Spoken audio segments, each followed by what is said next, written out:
married for 7 months or something like that. I'm first time expecting mother, and I'm much unaware about my health and the changes that happen. But few days ago, I had a severe chest pain after I did so many vomits, and it was so severe that I was crying so much and called one of my cousin sisters who is in paramedics about what to do. She got panicked, me crying, and called my parents and asked them to visit me. And when they came and they took me to the hospital, seeing my condition, since my husband wasn't available. My mother-in-law was also aware about my condition, but instead of taking me to the hospital, she was giving me all the home remedies. But my parents took, and from the hospital, my parents took to their home with my husband's permission. One day later, my mother-in-law started yelling on my husband and telling him that I called my parents without asking her, and she also tortured. I can't hear you, Farheen. Can I repeat again, Sheikh? No, I heard you until your mother-in-law shouted at her son. Yes, just one day later, I was very sick. She shouted on my husband and telling him that I called my parents without asking her, even though she know that I didn't do that.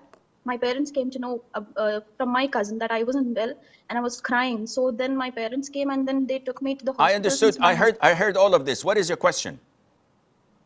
I just wanted to ask that since then my husband isn't talking to me properly, and I tried resolving this issue with him, and he showed me later that he's all fine. But I feel he isn't still that connected to me like he was before.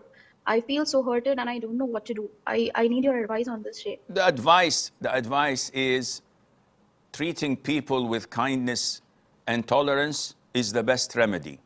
Now, your husband is caught between a rock and a hard place. He loves you, he cares for you, but at the same time, his evil mother is filling up his head with gossip and false information. And she's the only mother he has on this earth, regardless of how evil she is.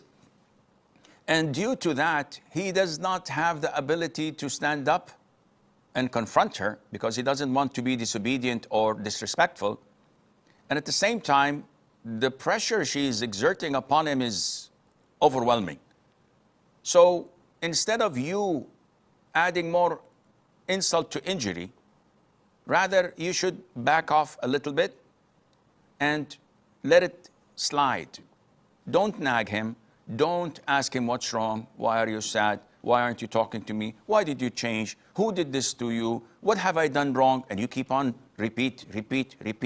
No, this would only make things worse. Rather be tolerant, give him some time, give him some space, and he'll come back to you. He knows that his mother is evil. Unfortunately, like some mother-in-laws who think that their daughter-in-law is their slave and they have the right to control them, even if they would harm them physically or kill them because of their ignorance of treating such an illness. Nevertheless, brush it off. She's his only mom on earth.